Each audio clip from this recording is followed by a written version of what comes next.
Bismillahirrahmanirrahim. Assalamualaikum warahmatullahi wabarakatuh. Kembali di video kali ini di seri kuliah etika dan profesi untuk topik bahasan cybercrime. Saya Galih Wasis Wicaksono sebagai dosen pengampu mata kuliah etika dan profesi. Pada topik kali ini saya ingin mengkaji kaitannya dengan bagaimana dampak dan aturan hukum terkait dengan aktivitas cybercrime atau kejahatan cyber yang menjadi salah satu bentuk kejahatan baru yang ada di dalam atau di tengah masyarakat. Kalau kita lihat bahwa salah satu pemicu dari maraknya cybercrime adalah adanya era teknologi disruptif, di mana dengan teknologi banyak hal-hal yang misalkan dilaksanakan secara konvensional, kemudian bisa dilakukan secara otomatis atau bisa dilakukan secara digital.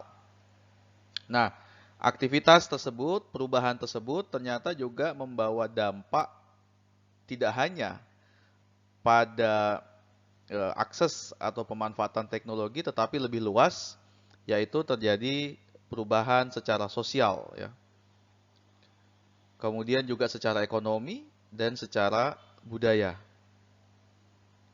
Misalkan saat ini kita sudah terbiasa memanfaatkan cashless, ya, pembayaran secara non tunai, e-payment dalam transaksi-transaksi yang sampai bisa diterapkan pada level yang paling sederhana, misalnya berbelanja di toko atau berbelanja di pasar, misalnya begitu ya, yang bisa menggunakan alat atau memanfaatkan model e-payment. Yang sebelumnya aktivitas itu hanya bisa dilaksanakan pada transaksi-transaksi perbankan misalnya, atau pada transaksi-transaksi di merchant-merchant yang ada di pusat-pusat perbelanjaan yang modern misalnya ya. Tetapi saat ini dengan teknologi yang semakin murah, yang semakin maju, maka aktivitas tersebut bisa dilaksanakan di tingkat yang paling tradisional sekalipun. Selain itu juga salah satu dampak dari perkembangan teknologi adalah komunikasi menjadi borderless. Artinya apa? Artinya komunikasi sekarang tidak mengenal batasan. Batasan wilayah, geografis, kemudian batasan waktu, dan seterusnya. Eh, kita bisa bertransaksi, misalkan ya, membeli sebuah barang dari toko misalnya yang ada di negara lain, ya, tanpa harus misalkan memikirkan bagaimana prosedur pengiriman, bagaimana prosedur pembayaran, dan seterusnya. Jadi komunikasi yang borderless juga menyebabkan adanya perubahan-perubahan dari kebiasaan atau budaya masyarakat. Nah, tentu saja seperti yang sering saya sebutkan bahwa kemajuan teknologi memberikan dampak positif tetapi juga dampak negatif. Salah satunya apa? Salah satunya adalah menimbulkan jenis-jenis kejahatan baru. Kejahatan yang berdasar pada bagaimana pemanfaatan teknologi untuk bisa merugikan atau mencelakakan orang lain. Komputer dan internet juga saat ini marak digunakan sebagai alat bantu ketika seseorang akan melakukan kejahatan. Nah, pemanfaatan komputer, ya, jadi pemanfaatan komputer dan internet sebagai alat bantu untuk melakukan kejahatan, itulah yang kemudian dikenal dengan istilah cybercrime atau kejahatan di dunia cyber, kejahatan di dunia maya. Kalau kita coba ulas definisi dari cybercrime, maka tentunya akan ada banyak sekali deskripsi, definisi dari cybercrime. Nah, seperti di sini disebutkan bahwa salah satu karakteristik dari kejahatan di dunia maya adalah menggunakan komputer atau menggunakan gadget dengan perantaraan media internet. Ya. Kalau kita lihat secara definisi secara istilah atau secara pendapat menurut pakar, maka cybercrime adalah segala macam penggunaan jaringan komputer untuk tujuan kriminal dengan menyalahgunakan teknologi digital. Sedangkan berdasarkan hasil dari Kongres PBB dicetuskan bahwa cybercrime in a narrow sense atau dalam artian yang cukup sempit, cukup sederhana adalah any legal behavior directed by means of electronic operations that targets the security of computer system and the data processed by them. Jadi segala perilaku ya yang dilakukan dengan menggunakan perangkat elektronik ya, dengan targetnya adalah untuk merusak atau bisa masuk ke dalam sebuah sistem komputer serta juga untuk mengakses data yang ada di dalamnya. Aktivitas yang dilakukan bisa secara legal menggunakan jalur yang normal atau juga secara ilegal, misalnya ya, dengan melakukan peretasan dan lain sebagainya. Nah, masih dari definisi cybercrime dalam broader sense atau dalam bentuk yang lebih luas lagi adalah any illegal behavior committed by means on in relation to a computer system or network, including such crime as illegal possession, offering or distributing information by means of a computer system or network. Jadi prosesnya adalah proses yang dilakukan secara ilegal, ya, yang di dalamnya bisa melakukan atau bisa mengakses data misalnya ya, atau bisa mengakses sistem atau bisa melalui jaringan dengan tujuan untuk mengambil ya atau mendistribusikan apapun ya yang bukan merupakan kewenangannya atau yang disebut dengan aktivitas atau perilaku yang ilegal yang kemudian bisa menyebabkan kerugian. Sedangkan menurut Stephenson secara lebih luas, ya, the issue of cybercrime is crimes directed at computer or a computer system. The nature of cybercrime, however, is more complex. As we will see later, cybercrime can take the form of simple snooping into a computer system, yeah, for which we have no authorization. Yeah. It can be the thing on computer virus into the wild. It may be malicious vandalism by a disgruntled employee, or it may be thief of data, money, or sensitive information using a computer system. Jadi bisa berupa aktivitas ya tanpa hak ya atau tanpa autorisasi, kita tidak memiliki akses ya yang legal sebenarnya, yang bisa berupa kita memasukkan sesuatu atau kita mengambil sesuatu. Memasukkan sesuatu misalnya kita memasukkan virus atau malware dan lain sebagainya, atau bisa juga mengambil sesuatu, misalkan mencuri data, mencuri uang, bisa misalkan melalui akses terhadap perbankan, terhadap kartu kredit misalnya, atau terhadap deposit ya yang kita simpan pada e-payment misalnya juga bisa seperti itu dengan menggunakan sistem komputer. Atau bisa juga berupa informasi yang sifatnya sensitif.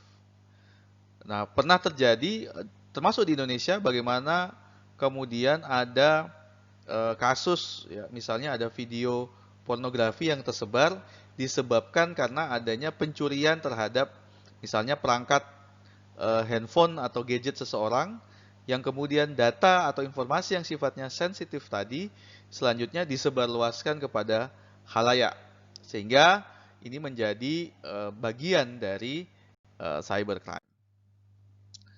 Nah, kemudian apa dampak dari cybercrime itu sendiri? Di tahun 2001 dibentuk Convention on Cybercrime oleh Uni Eropa. Jadi karena cybercrime ini tentunya menjadi extraordinary crime, kejahatan yang luar biasa, maka kemudian berbagai negara, berbagai kawasan itu kemudian membentuk kesepahaman, membentuk kesepakatan terkait dengan bagaimana cybercrime, termasuk yang dilakukan di Uni Eropa. Kemudian membentuk criminal policy yang melindungi masyarakat dari kejahatan cyber melalui undang-undang atau kerjasama internasional. Nah, kenapa ini menjadi penting? Karena saya katakan tadi, cybercrime merupakan kejahatan yang lintas negara, ya, yang bisa merugikan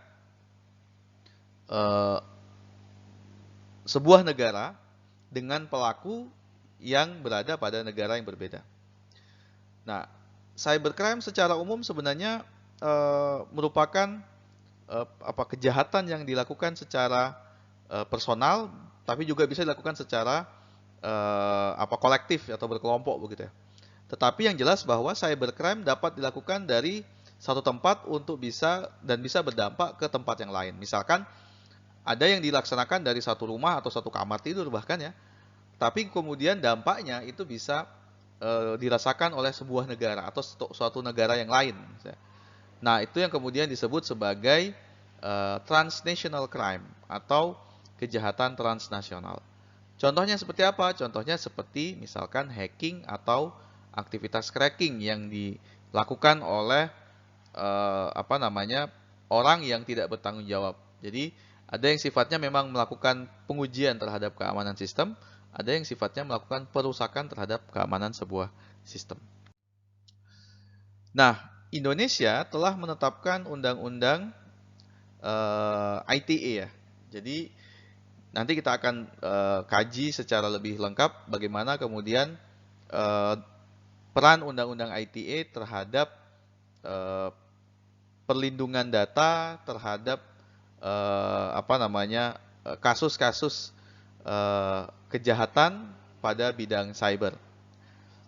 Yang diatur di dalam undang-undang ITE, cybercrime yang diatur dalam undang-undang ITE ada konten ilegal, kemudian ada akses ilegal, ada penyadapan ilegal, ada gangguan data, gangguan sistem, penyalahgunaan perangkat, penipuan, dan pemalsuan yang berkaitan dengan komputer.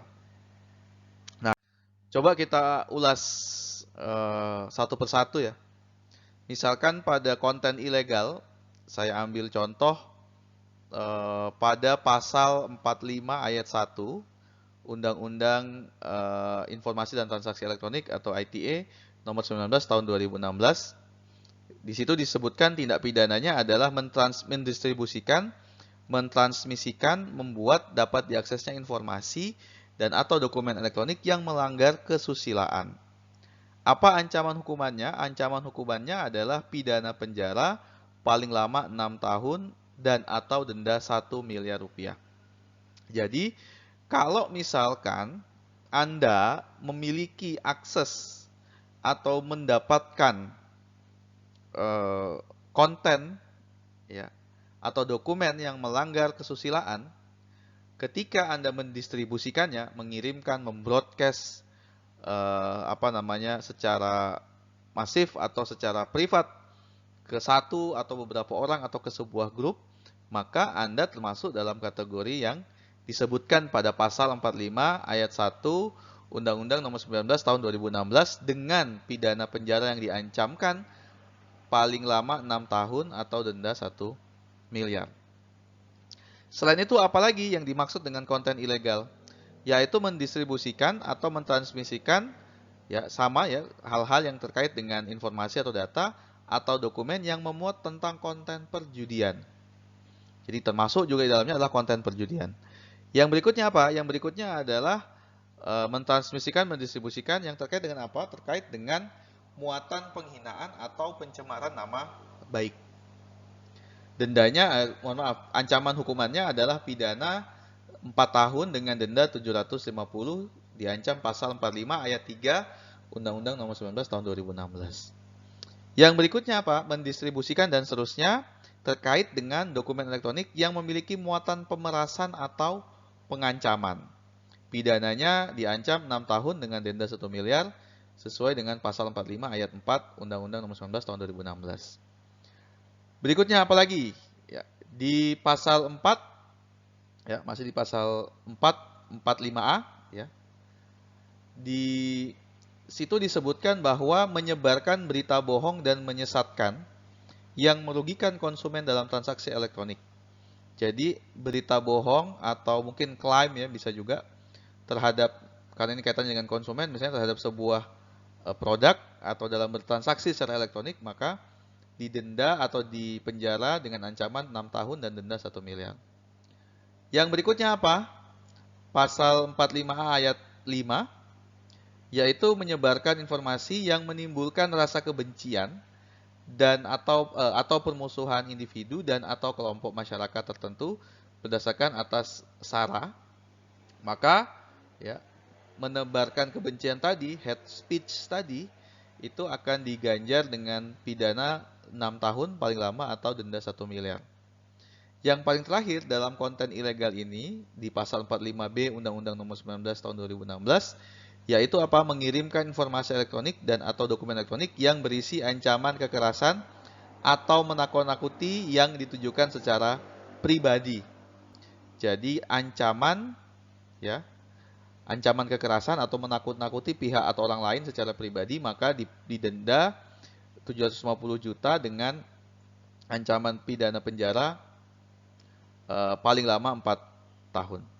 Nah, ini kaitannya dengan konten ilegal ya, jadi yang termasuk dalam konten ilegal tadi adalah kesusilaan ya, kemudian perjudian, kemudian pencemaran atau penghinaan ya, kemudian pemerasan atau pengancaman, kemudian berita bohong terkait dengan konsumen, kemudian hate speech ya, informasi yang menimbulkan kebencian atau rasa permusuhan begitu ya. Kemudian yang berikutnya adalah ancaman terhadap pribadi. Ancaman terhadap pribadi. Jadi 7 jenis dari konten ilegal ini yang diatur di dalam Undang-Undang ITE yang terkait dengan cybercrime. Yang berikutnya akses ilegal. Apa saja yang terkait dengan akses ilegal? Yaitu yang pertama mengakses komputer dan atau sistem elektronik dengan cara apapun. Jadi mengakses komputer orang lain ya dengan cara apapun itu termasuk pada ancaman pidana akses ilegal diatur di pasal 46 ayat 1, pidana penjara paling lama 6 tahun atau denda 600 juta. Yang kedua, memperoleh informasi dan atau dokumen elektronik dari hasil mengakses tadi, kemudian ada informasi dan dokumen elektronik yang didapatkan, maka ancaman pidananya adalah 7 tahun dengan denda 700 juta sesuai dengan pasal 46 ayat 2. Yang ketiga, melanggar, menerobos atau menjebol sistem pengamanan, ya, jadi melakukan penetrasi terhadap sebuah sistem misalnya begitu ya, dengan menggunakan tools atau menggunakan cara-cara yang ilegal yang tidak diperkenankan dan tanpa akses, tanpa izin, maka mendapatkan pidana penjara 8 tahun dengan denda 800 juta sesuai pasal 46 ayat 3. Jadi akses ilegal yang diatur adalah bagaimana akses terhadap sistem komputer atau sistem elektronik, kemudian di dalamnya memperoleh informasi, kemudian juga melakukan pelanggaran akses, menerobos atau masuk dengan cara menjebol sebuah sistem keamanan. Yang berikutnya penyadapan secara ilegal. Nah, penyadapan secara ilegal ini yang dimaksud adalah tindak pidananya mengakses komputer dan atau sistem elektronik milik orang lain dengan cara apapun, baik yang tidak menyebabkan perubahan apapun maupun yang menyebabkan perubahan. Jadi ketika Anda masuk melakukan penetrasi terhadap sebuah sistem komputer, meskipun tidak terdapat perubahan, tidak ada pencurian, tidak ada pengambilan informasi atau data, tetap termasuk dalam kategori tindak pidana. Yang menyebabkan adanya perubahan, penghilangan dan atau penghentian informasi elektronik dan atau dokumen elektronik yang sedang ditransmisikan. Jadi ada dampak yang disebutkan tersebut, maka akan dipidana penjara paling lama 10 tahun dan denda 800 juta rupiah. Sesuai dengan pasal 47 ayat 1 Undang-Undang Nomor 11 tahun 2008. Kemudian berikutnya gangguan terhadap data. Gangguan terhadap data ini yang dimaksud adalah ketika mengubah, menambah, mengurangi, mentransmisikan, merusak, menghilangkan, memindahkan, menyembunyikan, atau mentransfer suatu informasi elektronik milik orang lain atau milik publik. Di sini diancam dengan pidana 8 tahun, denda 2 miliar sesuai dengan pasal 48 ayat 1. Yang kedua, yaitu melakukan perubahan, menambah, mengurangi, dan seterusnya sistem suatu informasi elektronik milik orang lain atau publik kepada orang lain yang tidak berhak. Jadi melakukan perubahan data dan informasi kepada orang lain, milik orang lain kepada atau publik kepada orang lain yang tidak berhak. Maka diancam dengan pidana penjara 9 tahun dan denda 3 miliar sesuai dengan pasal 48 ayat 2. Yang ketiga, ya, mengakibatkan terbukanya suatu informasi elektronik atau dokumen elektronik yang bersifat rahasia, ya, sehingga menjadi dapat diakses oleh publik dengan keutuhan data yang tidak sebagaimana mestinya. Jadi berupaya melakukan perubahan akses, misalnya ya, dari sesuatu yang sifatnya rahasia, kemudian dibuka kepada publik dengan adanya perubahan, ya, terhadap data, maka dilakukan pidana atau diancam pidana 10 tahun dengan denda 5 miliar sesuai dengan pasal 48 ayat 3 UU ITE. Bagaimana dengan gangguan sistem? Di dalam aktivitas yang melakukan gangguan terhadap sistem juga diancam. Apa saja itu? Yaitu melakukan tindak pidana, ya, melakukan tindakan apapun yang berakibat terganggunya sistem elektronik dan atau mengakibatkan sistem elektronik menjadi tidak bekerja sebagaimana mestinya. Ya, jadi mengganggu sistem atau menyebabkan tidak bekerja sebagaimana mestinya, maka ancaman pidananya adalah 10 tahun penjara dengan denda 10 miliar seperti pasal atau diatur dalam pasal 49 UU ITE. Yang berikutnya adalah penyalahgunaan perangkat, misuse of device. Di sini dijelaskan, ya, bahwa sengaja dan tanpa hak memproduksi, menjual, mengadakan untuk digunakan, mengimpor, mendistribusikan, ya, menyediakan atau memiliki perangkat keras atau perangkat lunak komputer yang dirancang atau secara khusus dikembangkan untuk memfasilitasi perbuatan yang dilarang, ya, dan sandi lewat komputer, kode akses atau hal yang sejenis dengan itu yang ditujukan agar sistem elektronik menjadi dapat akses, ya, dengan tujuan memfasilitasi perbuatan yang dilarang seperti yang telah dijelaskan pada pasal 27 sampai dengan pasal 33 UU ITE. Jadi memberikan sarana dan prasarana, begitu ya, terhadap aktivitas yang dilarang dari pasal 27 sampai 33, maka diancam dengan pidana 10 tahun atau denda 10 miliar rupiah sesuai dengan pasal 50 Undang-Undang Nomor 11 Tahun 2008. Jadi pada pasal ini seluruh aktivitas yang menyebabkan terjadinya dari pasal 27 sampai 33, ya, dengan menggunakan perangkat komputer atau sistem jaringan komputer dan seterusnya, maka diancam dengan pidana 10 tahun dengan denda 10 miliar. Kemudian penipuan dan pemalsuan. Jadi dengan sengaja atau tanpa hak atau melawan hukum melakukan manipulasi, ya, penciptaan, perubahan, penghilangan, pengerusakan informasi elektronik dan atau dokumen elektronik dengan tujuan agar informasi elektronik dan atau dokumen elektronik tersebut dianggap seolah-olah data yang otentik. Jadi melakukan manipulasi atau penipuan, pemalsuan terhadap data yang sebenarnya itu tidak otentik kemudian menjadi seolah-olah otentik. Misalnya dengan apa? Dengan menambahkan, membubuhkan kode tertentu atau mungkin gambar tertentu sehingga menyebabkan data tersebut seolah-olah menjadi data yang otentik. Maka di penjara, ancaman hukumannya di penjara paling lama 12 tahun dengan denda 12 miliar rupiah diatur dalam pasal 51 Undang-Undang ITE. Nah, kemudian ada juga aktivitas yang sebenarnya ini aktivitas yang biasa mungkin, ya, atau yang sederhana bisa kita lakukan, tetapi ternyata juga berimplikasi terhadap hukum. Di sini saya tuliskan jangan menyebar screenshot percakapan. Ya, terkadang kita secara sadar atau tidak sadar, ya, melakukan screen capture atau screenshot terhadap percakapan kita dengan orang lain yang sifatnya adalah private atau mungkin dalam sebuah grup tetapi grup yang sifatnya private. Grup yang secara dalam persetujuan memang tidak mengizinkan siapapun di dalam grup tersebut, anggaplah dalam grup WhatsApp ya, untuk membocorkan informasi di situ ke pihak lain. Ya. Jadi bisa saja sebuah grup dibentuk kemudian ada kesepakatan bahwa apapun informasi yang dibahas atau yang diberikan di dalam grup tersebut tidak boleh keluar, tidak bisa disebarluaskan karena itu merupakan kesepakatan atau data yang sifatnya private.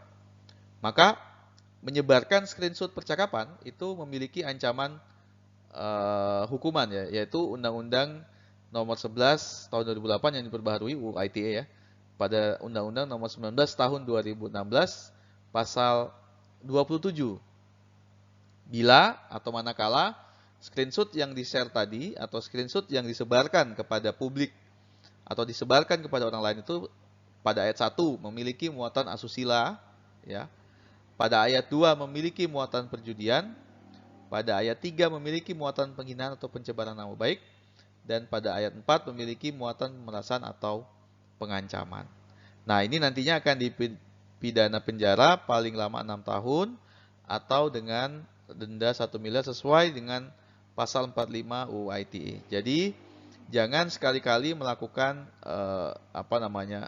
misalnya Anda sedang berdiskusi dengan dosen atau dengan ketika Anda sudah lulus mungkin dengan pimpinan di perusahaan Anda bekerja yang itu sifatnya sebenarnya private, kemudian dengan alasan-alasan tertentu Anda screen capture percakapan tersebut dan Anda share kepada orang lain. Maka hati-hati, itu bisa menimbulkan permasalahan hukum bagi mereka yang menyebarluaskan screenshot percakapan tanpa persetujuan dari pihak atau lawan dalam percakapan tersebut. Kira-kira itu yang bisa saya bahas dalam materi cybercrime pada seri mata kuliah etika dan profesi. Mudah-mudahan bisa memberikan manfaat bagi kita semua. Terima kasih. Assalamualaikum warahmatullahi wabarakatuh.